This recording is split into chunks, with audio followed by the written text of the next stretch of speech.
Hello, thank you again for joining. We are starting on a new chapter today. It's called Step 4. Step 4 of made a searching and fearless moral inventory of ourselves. Made a searching and fearless moral inventory of ourselves. This comes from the book Melody Beattie's Codependents Guide to the 12 Steps. It is Step 4, page 60. And if you stay till the end, I will give you a little treat from my Coda meeting from the other night. It's some handouts that they gave out, and I think they're really empowering. So let's go ahead and read just a page and a half tonight, and then we'll do the surprise at the end. Here we go. Step 4. Let me read this little blurb here in the corner first. Freedom is the ability to have or to not have what you want without it closing your heart. Stephen Levine. All right, Step 4, made a searching and fearless moral inventory of ourselves. Step 4 of Coda. This is the scenario. It's time to go to your meeting. You're excited, ready. Then you remember tonight's topic, the 4th step. Part of you goes, ah! The other part of you goes blank. You wish the topic were different, something more pertinent to recovery, something you had more to say about. Wish it were on the 2nd step, you mumble to yourself. Or you get to the meeting, all revved up for a night of healing conversation, until you discover the topic, the 4th step. Everyone passes, and the meeting, which usually lasts from an hour to an hour and a half, is over in 30 minutes. Or, instead of passing, group members decide to talk about something else for that evening. The 4th step barely gets mentioned. I've been thinking about doing one. I probably should. It's getting around that time. Maybe, just maybe, one person doesn't pass. That person talks straightforwardly about doing a 4th step. You sit in awe. That person has actually taken out paper and pencil and done an inventory. You wonder how that person find the time and determination to actually do this step. The concept seems mind-boggling and leaves you feeling guilty, confused, and wondering if you will ever get to this part of your recovery program. Yet you look at that person who has taken the time to do this step and notice something different about him or her. There is a comfort level with self that is appealing. That person has a recovery that is admirable. You feel somewhat, envious. But actually tackling this step still feels overwhelming. This is the step that brings fear, uncertainty, and guilt to those who have been around recovery meetings for a while and have not taken it, or to those who have gone a time without taking it again. It's house cleaning time, healing time. It's the dreaded 4th step. I've been in recovery and going to meetings for 6 years now, said Jody, and I still haven't taken a 4th step. I just dread it, and I'm not sure why. Many of us can identify with Jody. I can identify with Jody. Early in my own recovery, doing this kind of self-inventory felt overwhelming. I wasn't sure I had a self. I wasn't sure what I'd find. My self-worth was so low, I wasn't sure I could handle any more self-criticism. And I didn't know where to begin. I didn't know what I was looking for. I didn't know what I'd do with it when I found it. I didn't understand the purpose, and I didn't think I could do it well enough. It seemed like too much work, and it looked like the roll-up-your-sleeves kind of dirty work. In this chapter, we'll look at this step. We'll explore it with a fresh vision. We'll try to examine some simple ways of tackling this step, and we'll look at some rewards from taking the time to look within. Well, that's what you have to look forward to. What do you think about that? I'm just going to read that little bit right now, and then I'm going to share with you the handouts that I have from my Coda meeting the other night. If you want me to read the next part of Step 4, please comment below. I am encouraged by your comments to keep reading out loud in front of you. Otherwise, I will just continue reading by myself. All right, so here's one handout that was given to me. It's called avoidance. This is definitely something that I do. When I take inventory, I recognize that I tend to avoid my stuff. Let me see if we can fit all that in the page. Avoidance. Higher power, grant me the willingness to face all that I have been avoiding, knowing that you are holding me in love and safety, that you are ever present, active in all situations, and by my side 24 hours a day. Thank you for reminding me of my God-given capabilities and for sending me the strength to take action, to breathe, to trust, and to let go. So I thought this was a nice little affirmation, like a prayer sort of thing about avoidance. I could put it up on my wall, and I could maybe recite it every so often when I see it, so that when I feel like I'm not looking at my stuff very much, because maybe it's uncomfortable to look at my stuff. Maybe I don't want to be reminded of my stuff. But if I can, sorry, making paper noises. If I can look at my stuff in a lovingly, grace-like way and take inventory and give it over to God, then I'm not avoiding it. I'm facing it, but I'm facing it with God on my side. whatever your higher power looks like to you. You don't have to face it alone. You can let go and let God take it over for you. All right, here is another great one. It's actually 25 points here. I don't know points, what do you call them? It has a list of 25 items here. All right, it's called Personal Bill of Rights. Number 1, I have a right to ask for what I want. Number 2, I have a right to say no to requests or demands I can't meet or don't want to. 3, I have the right to express all my feelings, positive or negative. I feel messages. 4, I have the right to change my mind. 5, I have the right to make mistakes and not have to be perfect. 6, I have the right to follow my own values and standards. 7, I have the right to say no to anything when I feel I am not ready, it is unsafe, or it violates my values. 8, I have the right to determine my own priorities. 9, I have the right to not be responsible for others' behavior, actions, feelings, or problems. 10, I have the right to expect honesty from others. 11, I have the right to be angry at someone I love. Again, I feel a message. What you do with that anger is what is often the problem. You can feel angry but cannot take it out on others. 12, I have the right to be uniquely myself. 13, I have the right to feel scared and say I'm afraid. 14, I have the right to say I don't know. 15, I have the right to not give excuses or reasons for my behavior in a relationship. However, this is affixated. I don't know what that word is. 16, I have a right to make decisions based on my feelings. 17, I have the right to my own needs for personal space and time. 18, I have the right to be playful and frivolous. 19, I have the right to be healthier than those around me. 20, I have the right to be in a non-abusive environment. 21, I have the right to make friends and to be comfortable around people. 22, I have the right to change and grow. One either grows or atrophies. 23, I have the right to have my needs and wants respected by others. 24, I have the right to be treated with dignity and respect. 25, I have the right to be happy. Part of being happy is claiming my rights and setting healthy boundaries. This doesn't, however, mean others have to make me happy. So what I like about this is that when we're codependent, we've got some deep-seated beliefs maybe that our wants and needs aren't as important as others' rights and needs. And that was the message we got maybe growing up. And that's the message we continue to get in our relationships that we're choosing. We just aren't used to claiming our wants and needs as something that is worthy of being there. But when we have these personal Bill of Rights, we are reminded that we are important also. And I don't know if the grammar is all that great on this, but I like the idea of it. All right, here's another one. A Bill of Assertive Rights.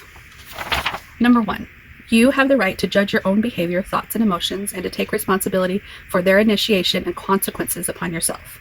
2, you have the right to offer no reasons or excuses for justifying your behavior.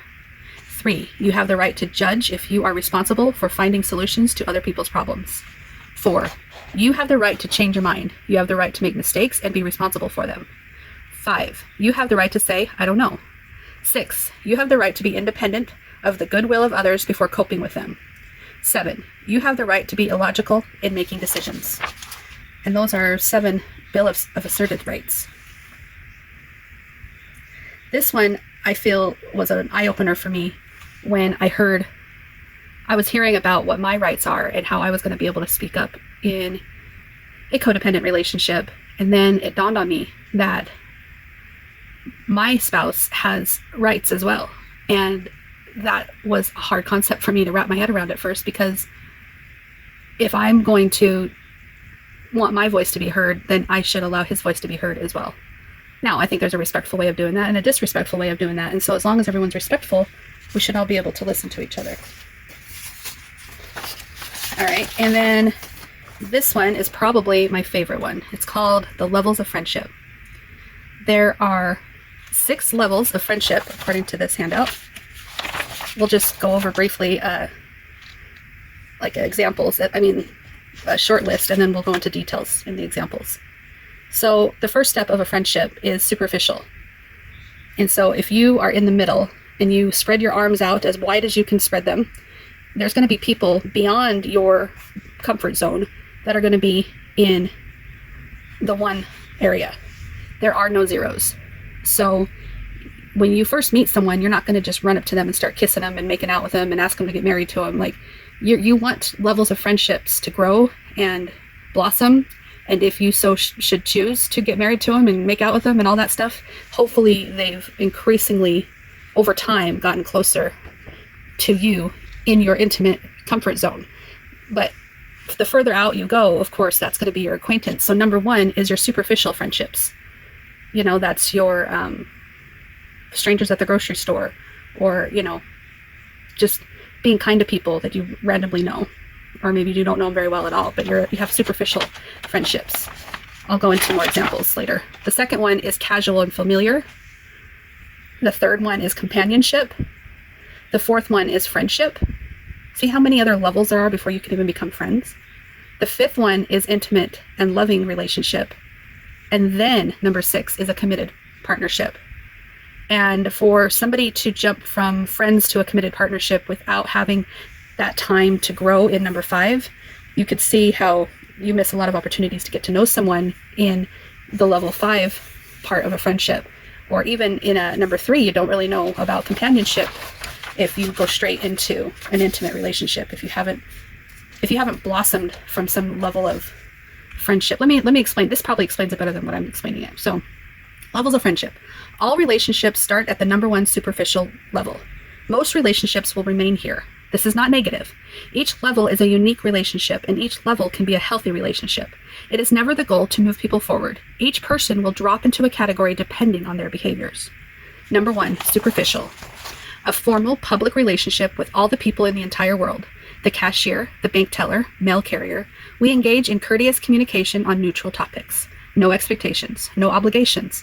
If we are considering having this relationship move forward, we begin to observe and evaluate the person. Most people will stay here.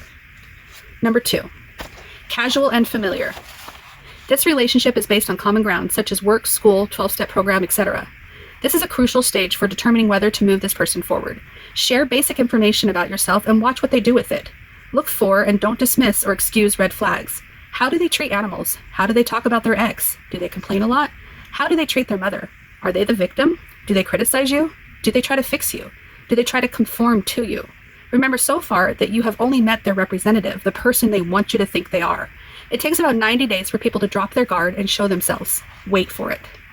This is entirely crucial when you're first starting a relationship with someone, whether it be casual or intimate, committed or friendships. You want to see how they really do show up before moving them forward.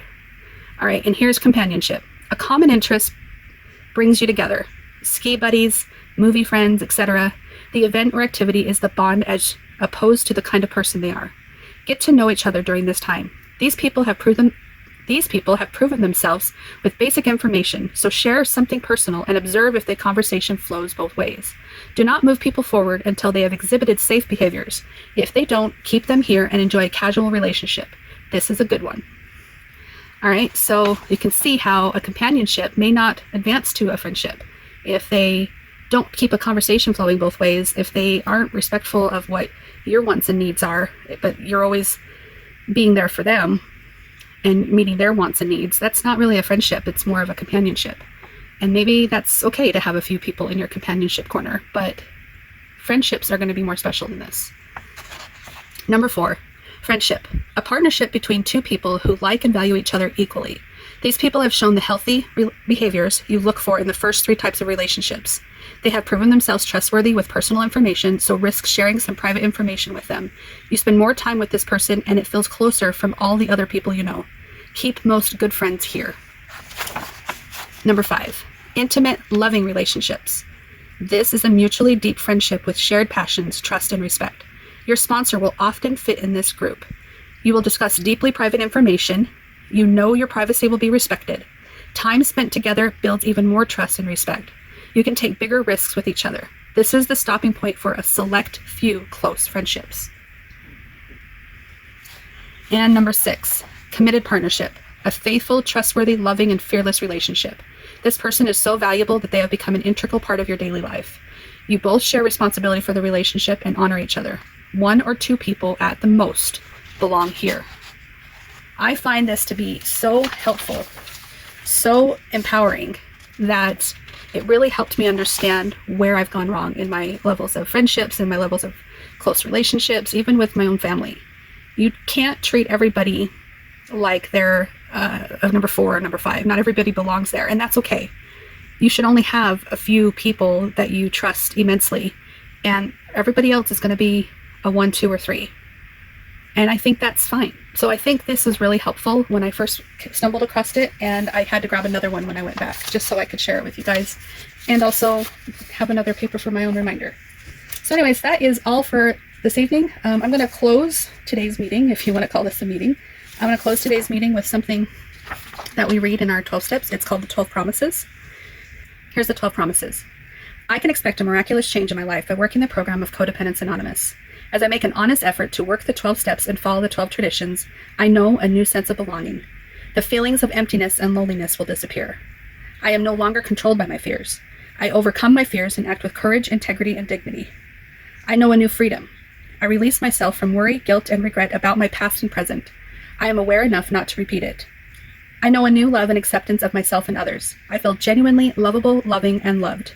I learn to see myself as equal to others. My new and renewed relationships are all with equal partners. I am capable of developing and maintaining healthy and loving relationships. The need to control and manipulate others will disappear as I learn to trust those who are trustworthy. I learned that it is possible to mend, to become more loving and intimate and supportive. I have the choice of communicating with my family in a way which is safe for me and respectful of them. I acknowledge that I am a unique and precious creation. I no longer need to rely solely on others to provide my sense of worth. I trust the guidance I receive from a higher power, and I come to believe in my own capabilities. I gradually experience serenity, strength, and spiritual growth in my daily life. And then the closing prayer. We thank our higher power for all that we have received from this meeting. As we close, may we take with us the wisdom, love, acceptance, and hope of recovery. I think I might end every video with that prayer. So thank you again for letting me ramble and talk about my thoughts about this wonderful group. Again, the Melody Beattie's Codependents Guide to the 12 Step is not Coda material, but she does highly support the 12 steps that Codependents Anonymous has become and all that they represent, and that's why she had to write a book, is because she's been doing this work forever, and she's found a lot of awesome recovery in it for not just herself, but for many others. So I really highly recommend either or both. Melody Beattie's books, or the 12-step books, or going to a 12-step group, or all of it, if you can do all of it. So anyways, thank you so much again for listening, and let me know in the comments below if you want me to keep sharing what I'm reading. If I don't get too many comments, I'm probably just gonna stop spending all the time trying to edit the videos and getting them up on YouTube. It does take a lot of time to do that. So thank you again for listening, and I will talk to you later. Bye-bye. But still she dreams of quiet streams and flight.